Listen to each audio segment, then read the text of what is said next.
Good evening, I'm Amasia Thompson, and on tonight's episode of Best of the Nest, Callie Allensworth and Carson Delano take a look at student mental health. At AHS-TV, we understand that monitoring one's own mental health is imperative no matter what age you are or whatever stressors you undergo.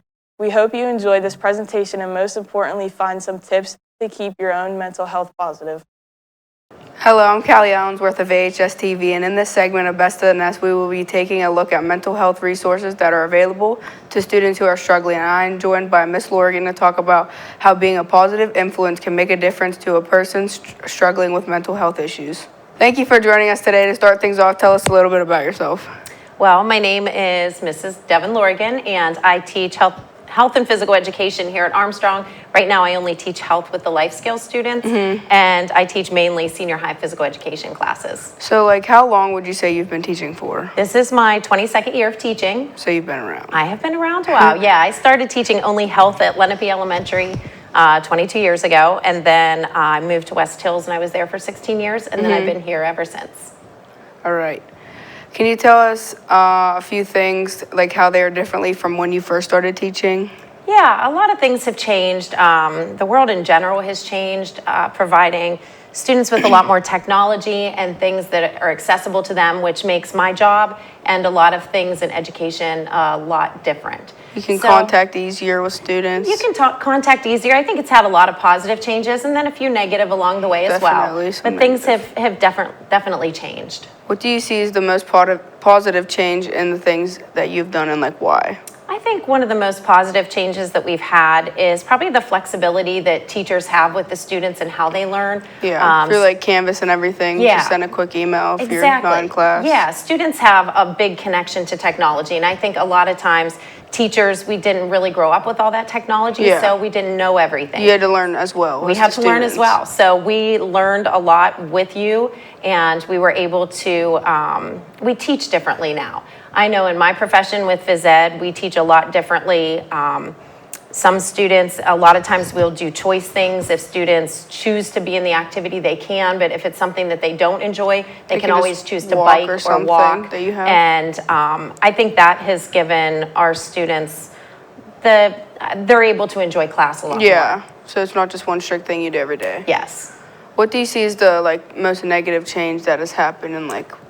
I think technology is a positive and a negative. So I'm going to go back with the technology as being one of the negatives as well. Stuff with the cell phones and things that can be quite a distraction for the kids. So I think that's a little negative. In my profession with physical education and physical activity, we want kids to be more active. Yeah, and social with everyone else, not just sit on their phone. And more social, and I think it really takes away some of the social aspect of life when kids communicate a lot through text. Yeah, definitely, I agree with that. In searching this show, we discovered so many school programs that we use today to support positive mental health for students like PBIS, SEL, and SAP. And the list will continue to go on. What is a program that you feel is really effective in aiding students and people struggling? Yeah, I think all of those things combined help our students. SEL, the social and emotional learning, is a part of physical education every day and always has been. We work a lot with social skills and teamwork, working together. Yeah. And it can really build on positive, just feeling positive about yourself, feeling good about yourself, feeling accomplished, feeling rewarded, learning something new or being good at something that maybe someone else isn't.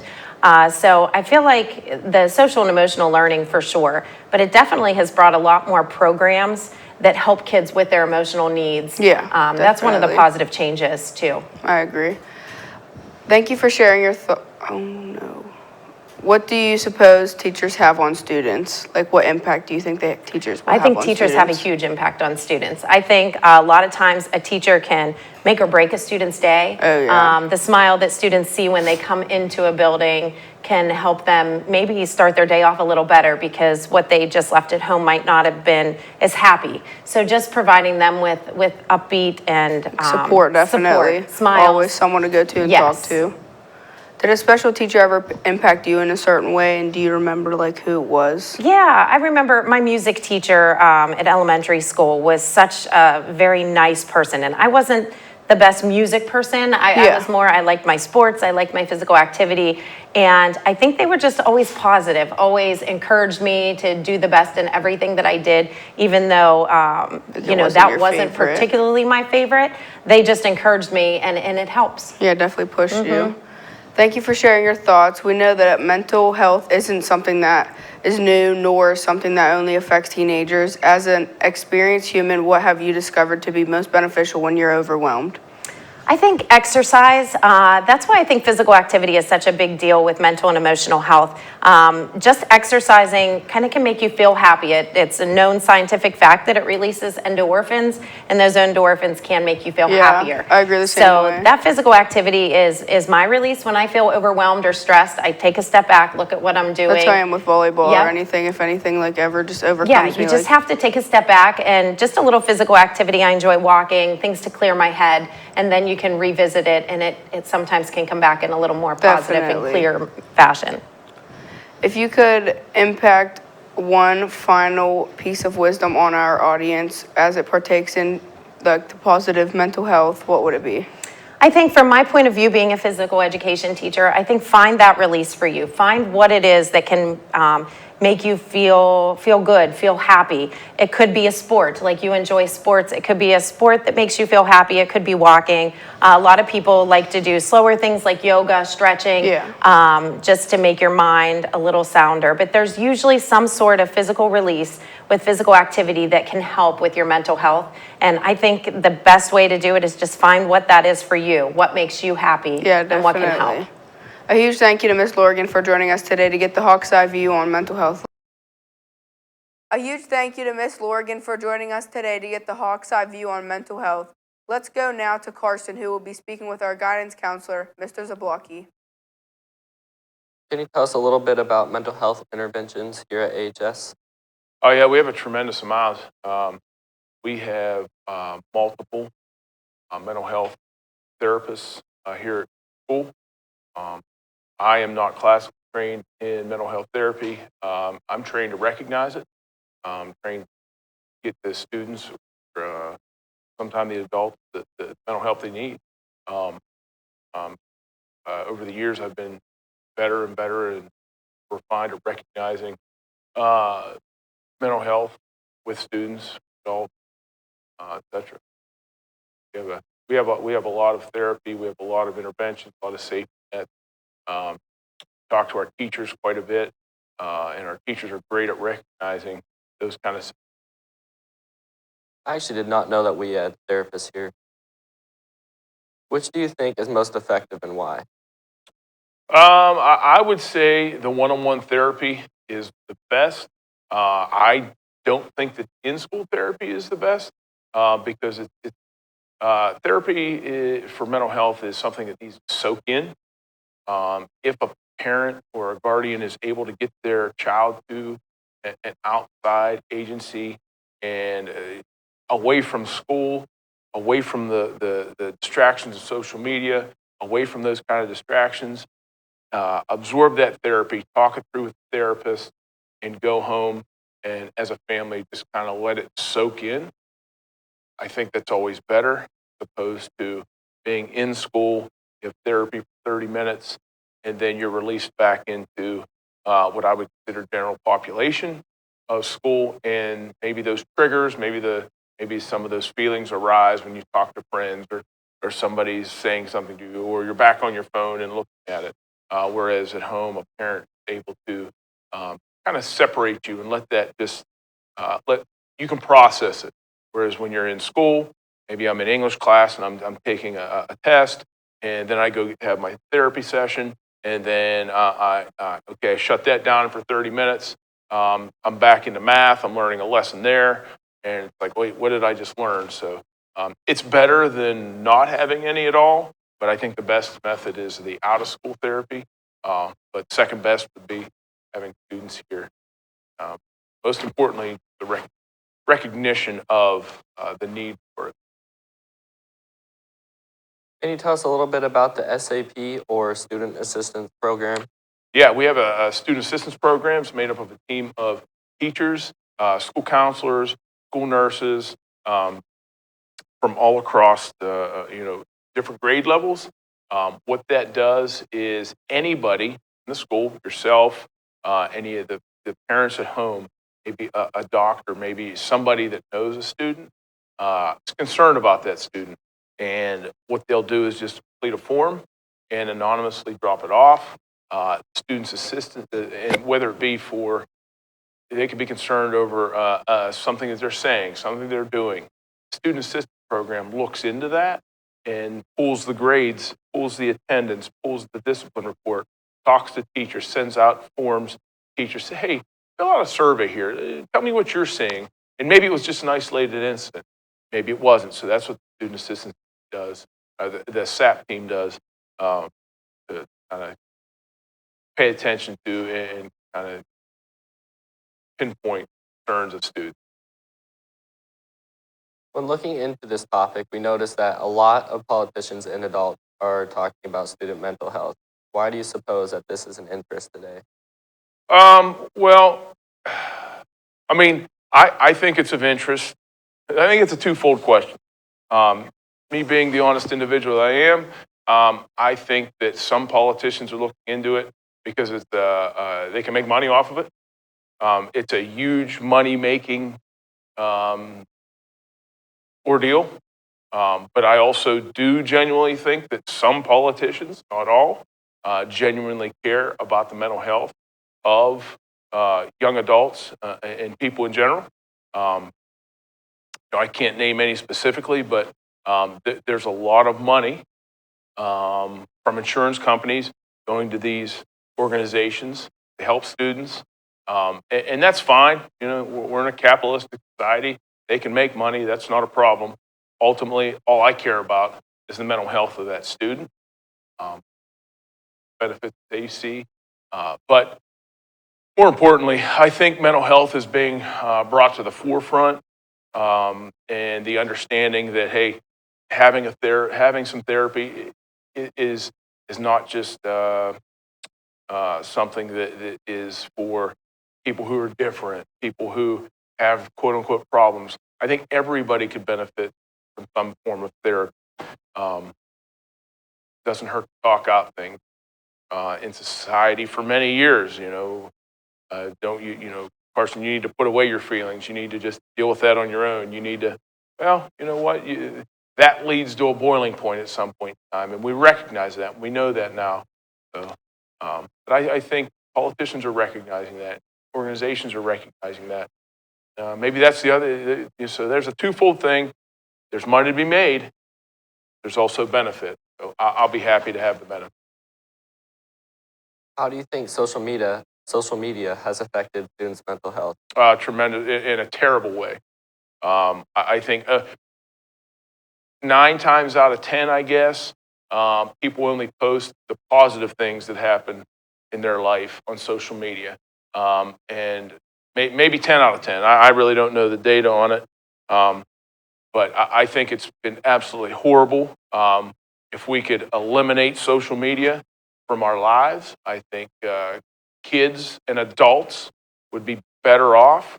I don't think that these apps are being used sometimes for what they're intended to be used for.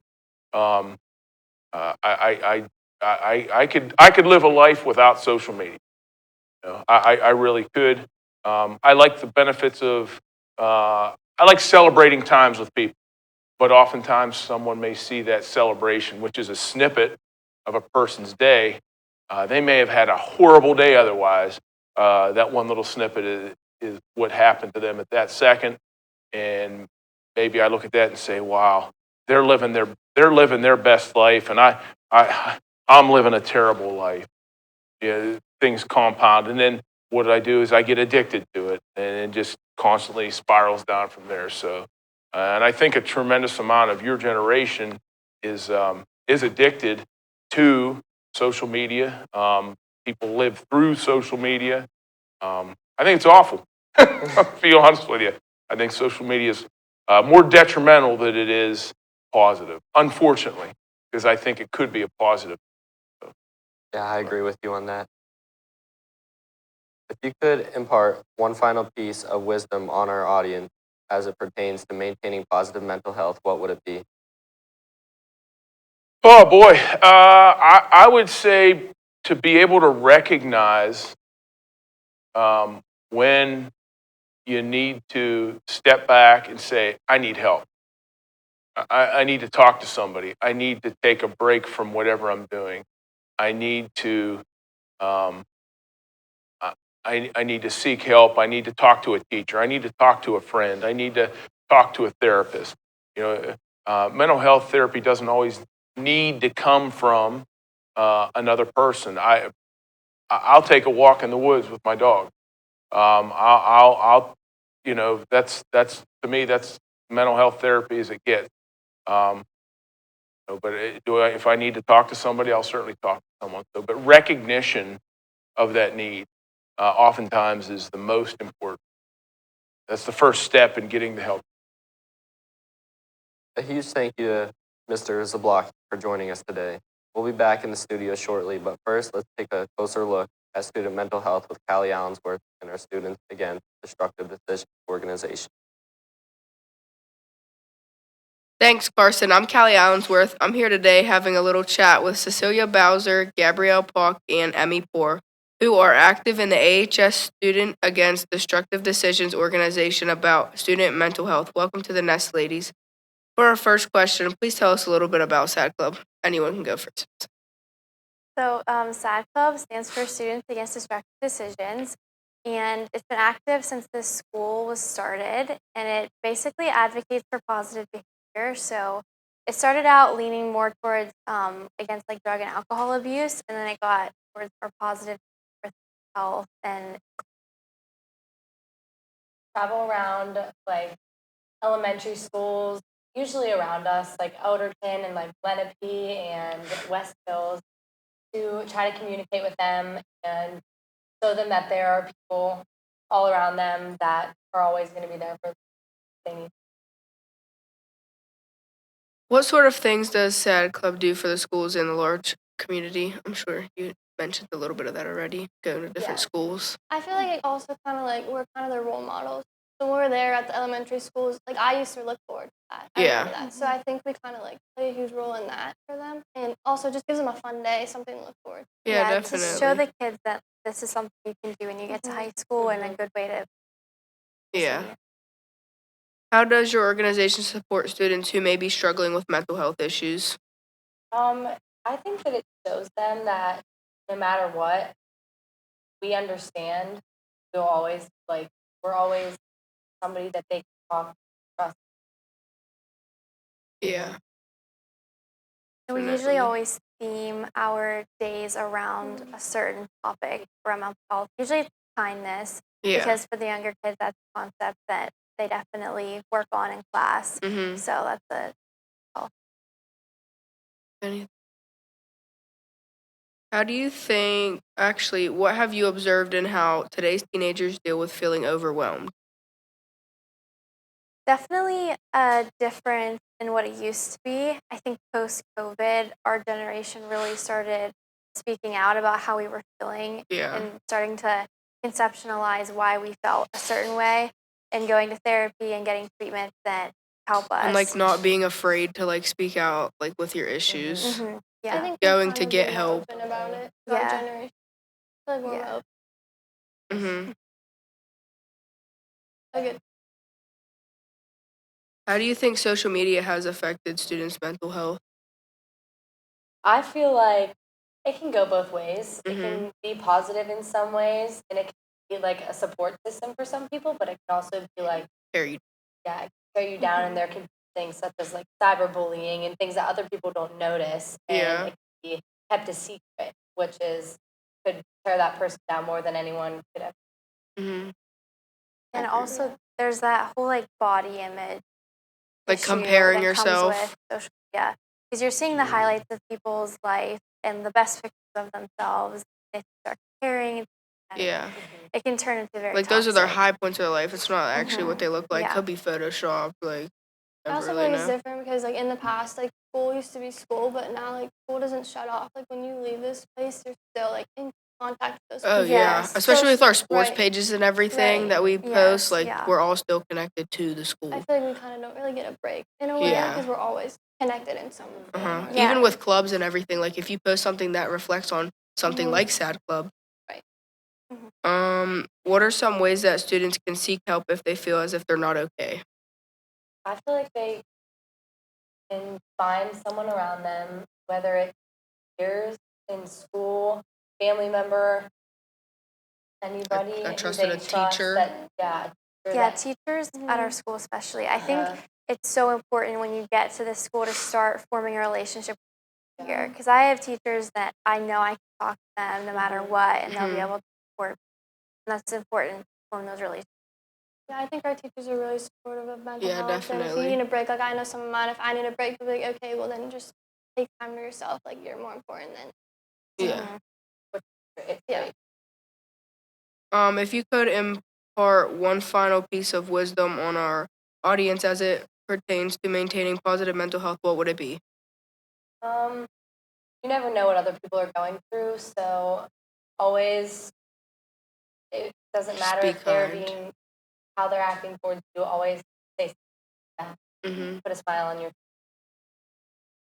I would say it's kind of like it's okay not to be okay, and taking Yeah. those breaks is important. And if you are realizing like, hey, I'm not doing my best, I'm not my best right now, take the break, get what you need, and get help if you need Yeah. it.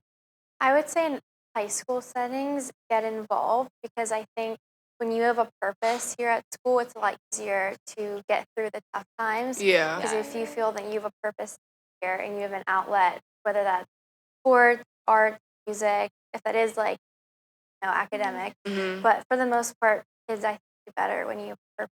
So I Yeah. would say Definitely. You never know what someone's going, but like behind closed doors, so just always be kind. Thank you for joining us. Mental health. It was with Gabby, Emmy Poor, and Cecilia Bowser.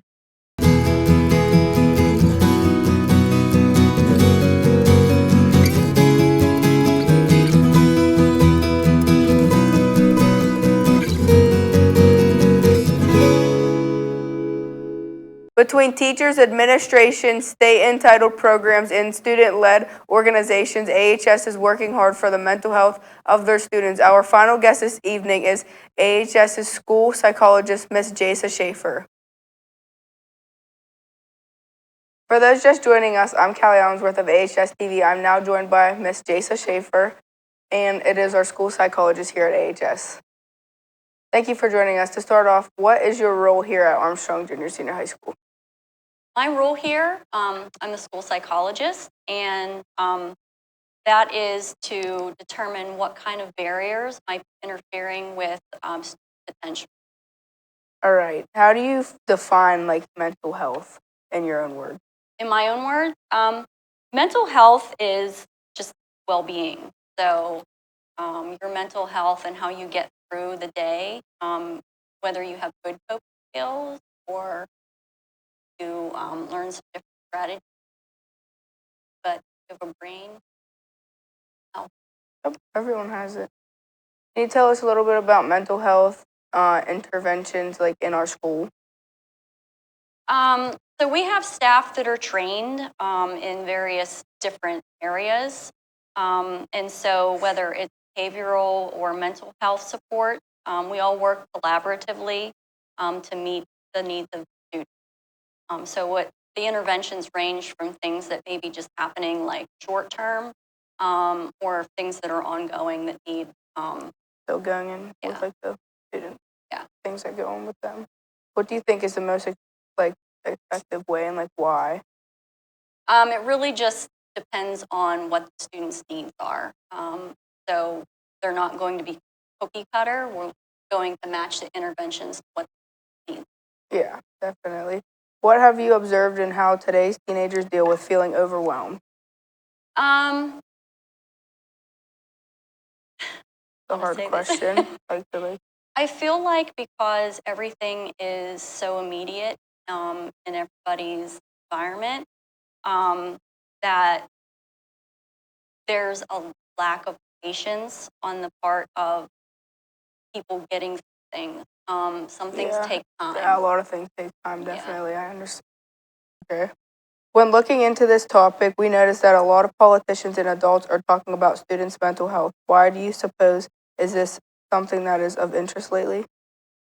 Because I think COVID, obviously, past couple of years. Yeah. So the research from the past few years have shown that the impact of not being social and the abrupt changes to the environment really had a huge impact on the development. Like when, you're adolescent, you want to be social, you want to be with people, and not being able to do that and just live our lives as you normally would, it's taken a big hit. So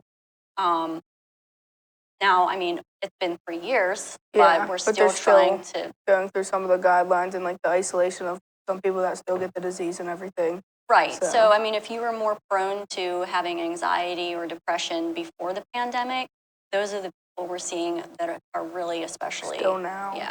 affected. How do you think social media has affected students' mental health?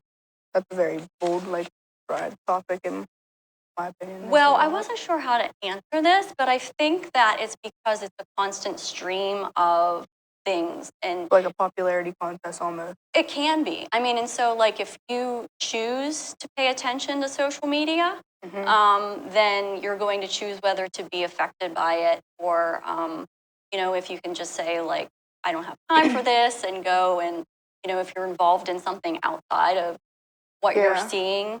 I feel like definitely like comparisons is one thing. Like people like a standard that say someone's famous and they post that picture.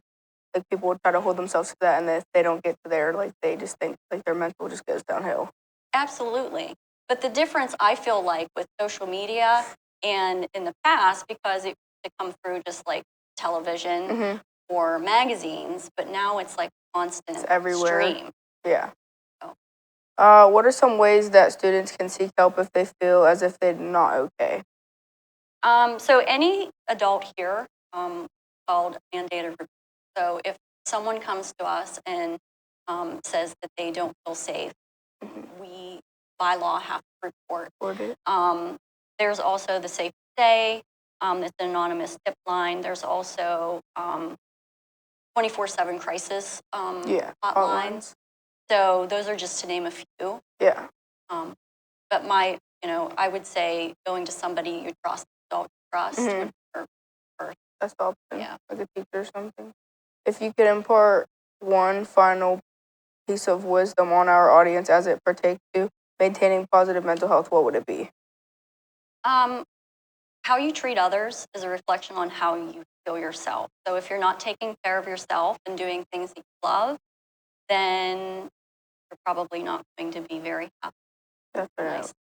Every person has trouble humaning from time to time, and that's okay. It's okay to be it's okay to not be perfect. It's okay to struggle. It's also okay to ask for help or do things that are simply good for your soul. At AHS-TV, we want to remind you that you are imperfectly perfect and immeasurably valued. That's our show. Best of the Nest is produced by TV production students at Armstrong High School.